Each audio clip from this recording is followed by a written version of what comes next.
The night didn't just whisper, it howled. Snow drove sideways across the endless Colorado plains, erasing the moon and muffling the world in suffocating white.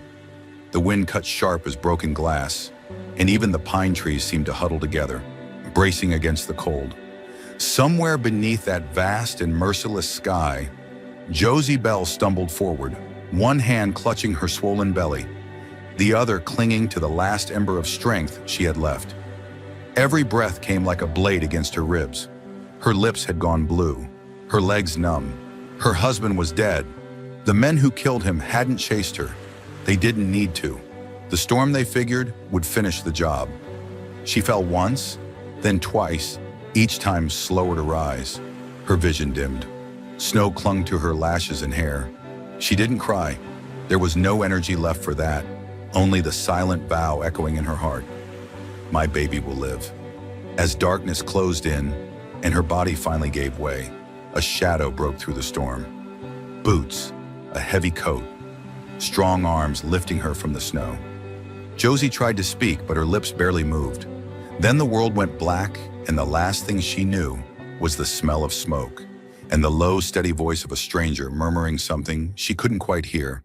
The world returned slowly, not with softness, but with weight.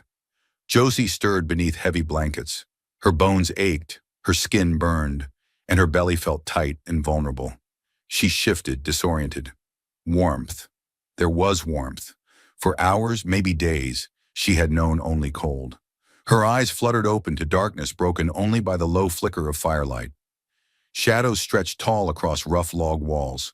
Her head spun as she tried to sit up, and a low voice from the edge of the room stopped her cold. "Stay down." She froze. The voice wasn't cruel, but it wasn't kind either. Her eyes adjusted and found the source. A man sat by the hearth, boots planted wide, elbows resting on his knees. His face was half hidden in the dim glow, but she could see the rough edges. Beard thick and dark with streaks of gray. Eyes like slate, hard and unreadable. He didn't look at her when he spoke again. "You're safe, for now." Josie's throat was raw when she tried to speak. "Where am I?" "Cabin," he replied simply. "Mine." Her heart thudded. She clutched the blankets tighter. "Why? Why did you bring me here?" The man shifted, tossing another log onto the fire. Sparks danced upward before settling into steady flames. "You were dying." His answer was blunt, not tender, not heroic, matter of fact. Josie licked her cracked lips. "And you saved me?" "No." He finally turned his eyes on her, and for the first time, she saw the full weight of them.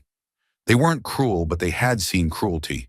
They weren't kind, but they understood suffering. "I just didn't let you die yet." The room fell into uneasy silence. Josie didn't have the strength to argue. Her body reminded her of more pressing matters. A sharp kick against her ribs.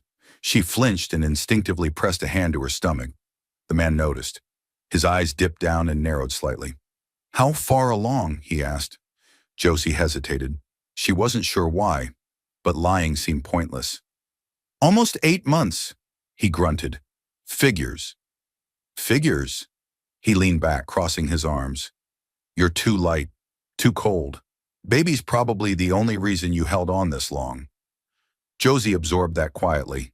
Whatever this man was, he wasn't soft, but he wasn't wrong either. "What's your name?" she asked finally. "Rowan." No last name offered, no explanation, just Rowan. She nodded faintly. "Josie." His eyes flicked back to hers, and for a second something passed between them. Not warmth, but recognition. They were both survivors, that was all. "Josie," he repeated, as if testing the sound. Then he stood, his broad form moving through the small cabin with practiced efficiency. He set down a mug of something steaming on the table nearest her. "Drink that, slow, it'll help." She hesitated, but the pull of warmth was stronger than fear. She drank, grimacing at the bitter taste. "Willow bark. Fever's broke, but you're still too weak." Josie set the mug down, her hands trembling slightly. "You don't have to help me." Rowan didn't miss a beat. "Didn't say I wanted to. Just figured letting you die in my yard would be worse." That stung, but it also eased something tight in her chest. He wasn't trying to be gentle. He was being honest. Josie was used to lies wrapped in sugar. This, she could handle this. Thank you, she said quietly. Rowan only nodded and turned back to the fire. The conversation was over. Josie lay back down, watching the flames dance, listening to the soft crackle of pine logs burning low. Outside, the storm still raged. But inside, despite the gruff man with the hard edges and few words, it was warm. For now, that was enough. For tonight, survival was victory. The storm didn't end quickly. For 2 more days, snow fell without mercy. It piled against the cabin's walls, crept up the windows, and buried the world outside in silence so heavy, Josie felt it pressing down on her chest. Inside, things were quieter, but not peaceful. Rowan was not a man of conversation. He spoke only when necessary, usually in short, clipped phrases. Eat this. Stay warm. Don't push yourself. He moved through the small cabin with ease, tending to chores without complaint. Josie learned to read his rhythm, the way he rose at dawn, layered on his heavy coat, and disappeared into the storm for hours. When he returned, his beard dusted with snow and his shoulders heavy with wood or game, he rarely explained himself. She didn't ask. Josie had learned long ago that some silences shouldn't be filled. Instead, she focused on survival. Her body still ached from frostbite and fatigue, but the steady meals Rowan provided began to restore her. Simple stews, smoked meat, hard bread softened in broth. Every bite felt like a small rebellion against death. The baby stirred often now. Late at night, Josie would lie awake, hands resting on her belly, whispering nonsense to the little one within. Rowan didn't interrupt. He simply sat by the fire, whittling wood or fixing his boots, his presence steady and unobtrusive. They spoke more in glances than words. When Josie winced while shifting on the cot, Rowan would wordlessly fetch more blankets or adjust the fire. When she struggled to pour herself water, he placed the tin cup gently in her hands without comment. When nightmares twisted her sleep and she woke gasping, he was there, sitting near, silent but solid. By the 4th day, she couldn't bear the quiet anymore. "How long have you lived out here alone?" she asked suddenly, breaking the stillness as Rowan skinned a rabbit at the table. He didn't look up. "Since the war ended." Josie hesitated, surprised he answered at all. "Which war? Does it matter?" "No," she admitted softly. "I guess it doesn't." Rowan finished his work and cleaned the blade carefully before finally sitting across from her. The flicker of firelight danced in his eyes, making them look less like stone and more like something alive beneath the surface. "You're not from these parts." It wasn't a question. "No," Josie agreed. "I grew up near Wichita. Married young. Too young." Rowan said nothing, but she sensed he was listening. "My husband." She trailed off, unsure how much to share. Shame had become such a familiar companion that speaking against it felt like betrayal, even now. Still, something about Rowan's quiet presence encouraged honesty. "He wasn't a good man," she said finally. "Mean when he drank, mean when he didn't. Thought riding with outlaws would make him a king someday." Rowan's jaw flexed slightly, but he didn't interrupt. "They killed him in front of me," Josie continued, voice low. "Left me for dead when they thought I'd slow them down. I guess they figured the storm would finish the job." For a moment, only the fire spoke between them. "You're lucky it didn't," Rowan said finally, his voice softer than before. Josie let out a bitter laugh. "Doesn't feel like luck. Feels like punishment most days." Rowan's eyes met hers then, steady and sure. "Punishment doesn't give you the strength to walk through a storm." Josie blinked, caught off guard by the quiet conviction in his words. She opened her mouth, then closed it again, uncertain how to respond. That night, Rowan stayed up later than usual. He sat in his chair near the fire, staring at the flames long after Josie had laid back down. Outside, the wind had finally eased, but inside, something had begun to shift. The next morning brought a fragile sense of normalcy. Rowan made coffee, strong and bitter, and Josie managed to stand long enough to help with breakfast. She clung to the edge of the table for balance, but Rowan didn't stop her. He let her try. As they ate in companionable silence, Josie caught herself studying him. He was still guarded, still rough around the edges, But there was no cruelty in him, no impatience, just a man who had lived too long with ghosts. After breakfast, Rowan surprised her. "Storm's broken. I'll dig a path to the well. You can get some air if you're up to it." Josie hesitated. The idea of stepping outside again made her chest tighten, but she nodded. "Fresh air sounds good." Rowan bundled himself up and left, shovel in hand. Josie dressed slowly, layering herself in blankets before carefully stepping outside for the first time in what felt like forever. The snow was deep, but the sun had returned, making the white world around them sparkle like diamonds. Rowan was already halfway through clearing a path, his strong arms methodical as he worked. Josie stood there for a long moment, breathing in the crisp air. For the first time since that terrible night, she didn't feel hunted. She didn't feel safe, not entirely, but she felt present. Rowan paused and looked back at her, his face unreadable. "You'll heal faster if you move more," he said simply. Josie smiled faintly. "Doctor and a hero. Lucky me." Rowan shook his head with the faintest ghost of a smile. "I ain't no hero." "No," Josie agreed, watching him return to his work. "But you might be something better." As the sun climbed higher and the snow slowly began to melt under its touch, Josie felt something she hadn't in a long, long time. Hope, small and fragile as a bird's heartbeat, but alive.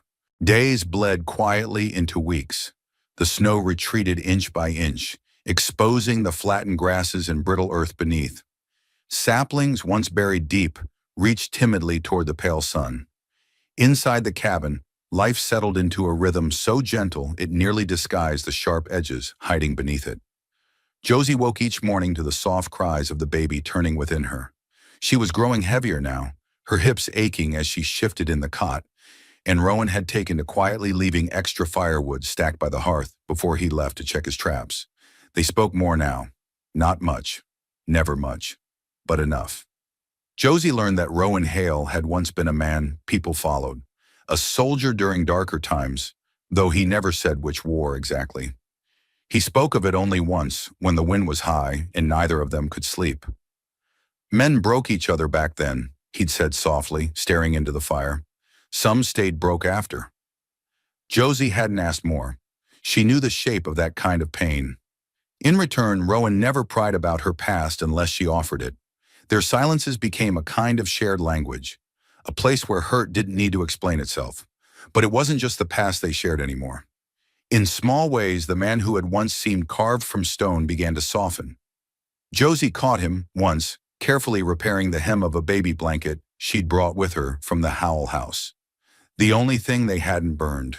His thick fingers fumbled with the needle, his brow furrowed in concentration. When he noticed her watching, he merely grunted and went back to his work. Another day, she awoke from a restless nap to find a simple wooden cradle built and sanded smooth near the fire. No words, no explanation. It's just there, like it had always belonged. That night, she cried softly into her pillow, but not from sadness. "I don't know what this is," she whispered aloud, staring at the ceiling as the wind hummed outside. "But I don't want to lose it." As winter loosened its grip, Rowan began leaving earlier in the mornings, his return slower, his face drawn with something she couldn't quite name. Josie worried. She didn't ask. Yet. But she worried. Her fears found shape one afternoon when she stepped outside to shake the bedding and found Rowan crouched by his horse, adjusting the saddle in rigid silence. He didn't look up when she approached. "Something wrong?" she asked carefully. Rowan hesitated, then straightened slowly. "Ran into men near the ridge," he said finally. "Not hunters, not trappers." Josie's stomach turned. "What did they want?" "Didn't say much. Asked if I lived alone. Asked if I'd seen anyone. Woman, maybe with a child on the way." Josie's breath hitched. Her hands instinctively covered her belly. "They're looking for me. Looks like..." The warmth they'd carefully built between them felt like it cracked wide open in that moment. Josie's eyes burned as panic bubbled up. "If they come here..." "They won't," Rowan said firmly, his voice sharper than she'd ever heard it. "You don't know that." "I do." He met her eyes then, and for the first time, She saw true anger beneath his steady exterior. Because they'll have to go through me. Josie froze. Not at his anger, but at the ferocity of his words. You don't owe me that, she said quietly, her voice nearly breaking. No, Rowan agreed, but I ain't about to let another soul get buried in the snow on my land. Not you. Not that baby. Josie's throat closed up. She turned away, arms wrapped tightly around herself as the weight of everything pressed down at once. Why do you care? She asked bitterly, her voice cracking. Rowan didn't answer right away. Instead, he stepped forward, his presence large and steady behind her. Because sometimes you don't get to save the ones you should have, he said softly. And when you get another chance, you take it. Josie swallowed hard. Her shoulders trembled, but she didn't pull away when Rowan gently rested his hand on her upper back. I ain't asking for your trust, he murmured, but I need you to believe that if they come, they won't find an easy target here. Josie turned slowly, meeting his gaze. For the first time, she saw not just a man hardened by solitude and regret, but someone standing between her and the dark. I believe you, she whispered. Rowan nodded, letting his hand drop before turning back toward the cabin. We'll prepare, he said. Won't be caught off guard. That night, as Rowan cleaned and loaded his rifles, Josie sat nearby, sewing quietly as the baby shifted within her. Their words were few, but their resolve was strong. Outside, the snow had melted enough to reveal green at the tips of the grass. But inside, Josie knew another storm was coming, and this time, they'd face it together. The wind had changed again. For weeks, Josie and Rowan had lived in cautious calm. The snow thawed, the trees grew fat with budding leaves. Birds returned to sing at dawn, and yet, Rowan never let his rifle stray far from reach. He walked the ridge daily now, watching the horizon with narrowed eyes. Josie, heavy and weary with child, prepared as best she could. She packed small bundles, rolled extra blankets, and spent every afternoon practicing with the pistol Rowan had taught her to use. Her hands shook at first, but Rowan's steady guidance hardened them. Just breathe, he'd said gently. You ain't shooting to kill, Josie. Just shooting to make damn sure they stop coming. Josie never said it aloud, but she was afraid, terrified, of what she might have to do. But more than that, she was afraid of what would happen if she didn't. By mid-spring, peace shattered. It was early afternoon when Rowan spotted them first. 4 riders coming slow but sure up the trail from the south. Josie heard the tension in his voice before she saw them. Stay inside, Rowan ordered flatly, checking the chamber of his rifle.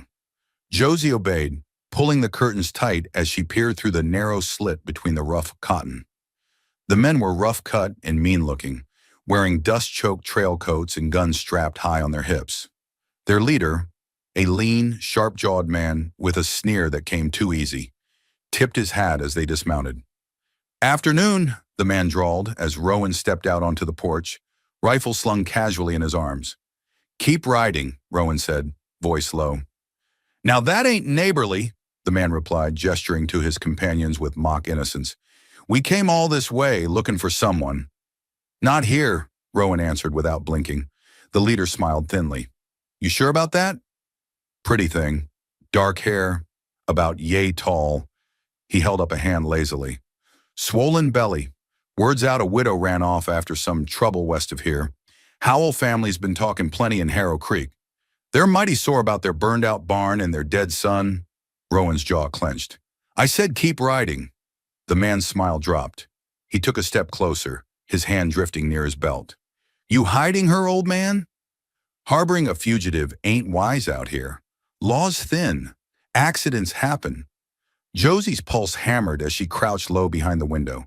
Every instinct screamed at her to hide, to run, to vanish. But Rowan stood unmoving, carved from stone. She ain't here, Rowan lied evenly. And even if she was, I reckon that's between her and God, not you. The tension stretched taut. The leader glanced back at his men, weighing his chances.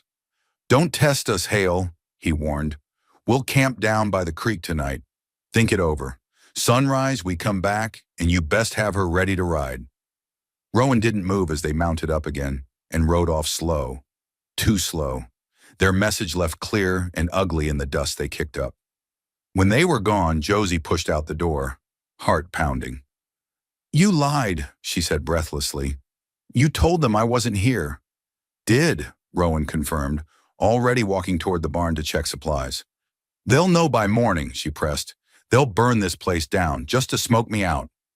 Rowan turned, his face hard as cut stone. "Then we make sure they don't get that chance." That night they prepared. Rowan reinforced the door and boarded up the smaller windows. Josie packed essentials into a small satchel. Food, water, extra ammunition.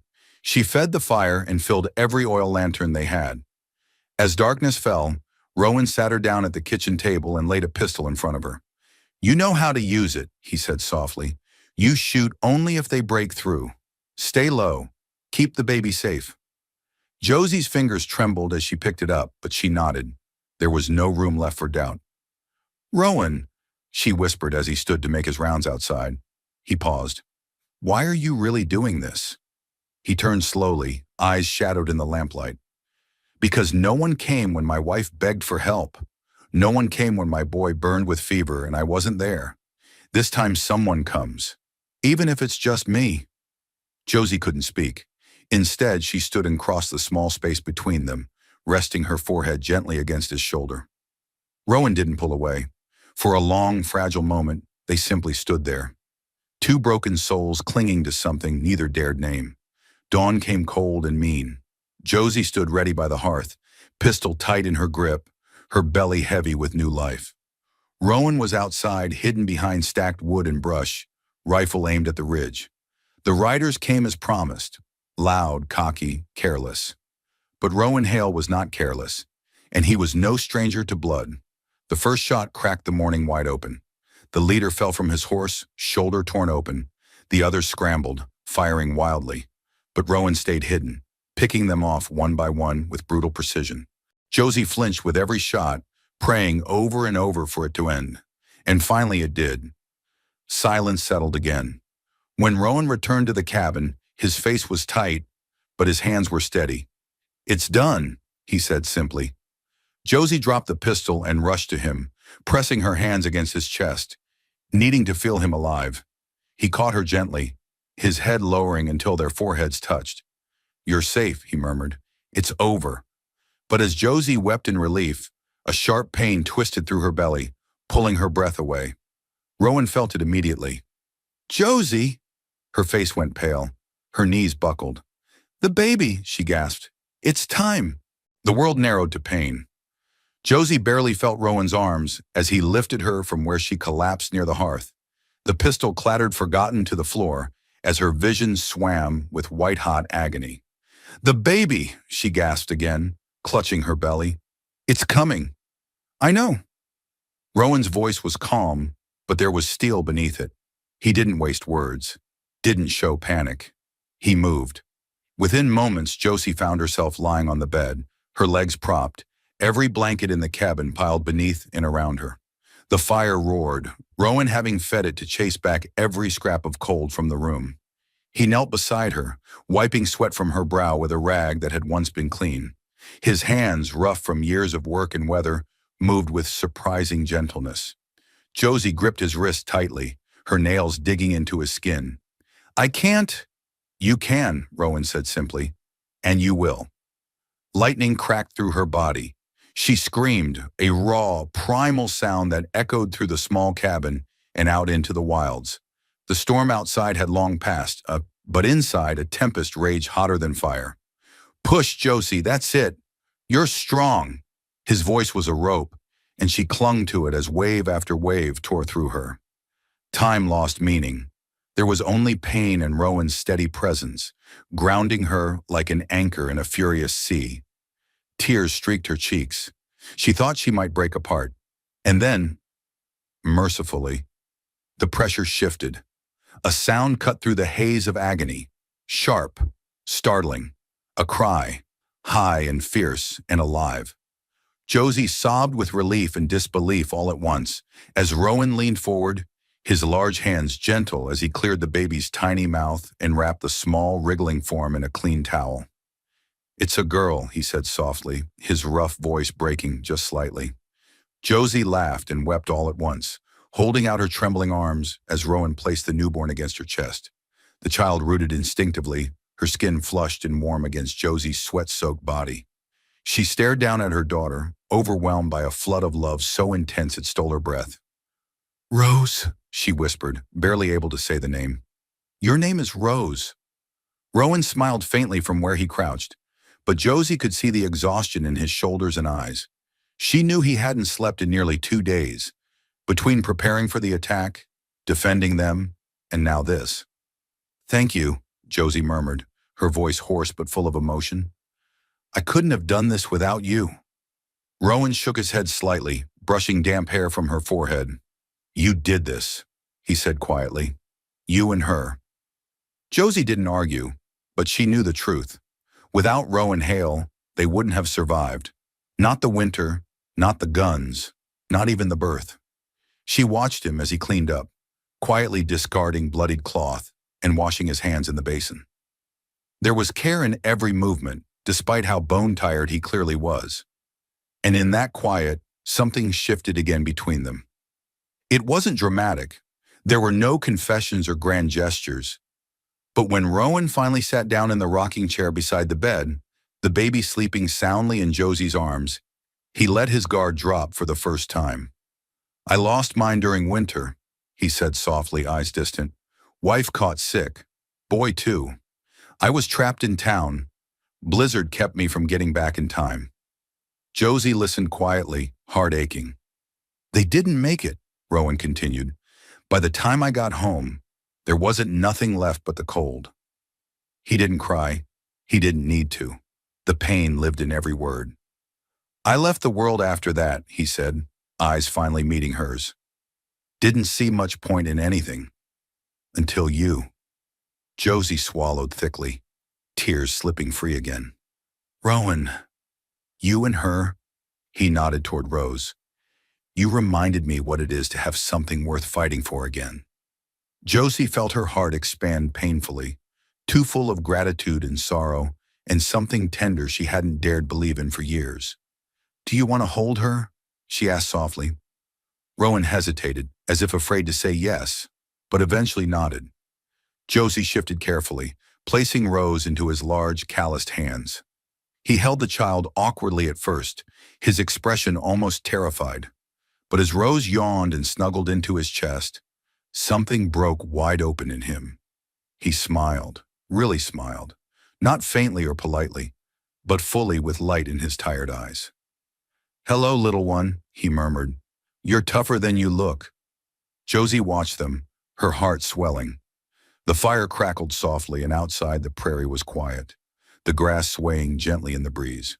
For the first time in what felt like a lifetime, the cabin was filled not with grief or fear, but with life. Not survival, not endurance. Life. Later that night, after Rose had drifted into peaceful sleep, Josie lay awake watching Rowan doze lightly in the rocker beside them. She whispered into the darkness, her hand resting protectively over her daughter. "I think we're going to be all right now." And for the first time in months, maybe years, she believed it.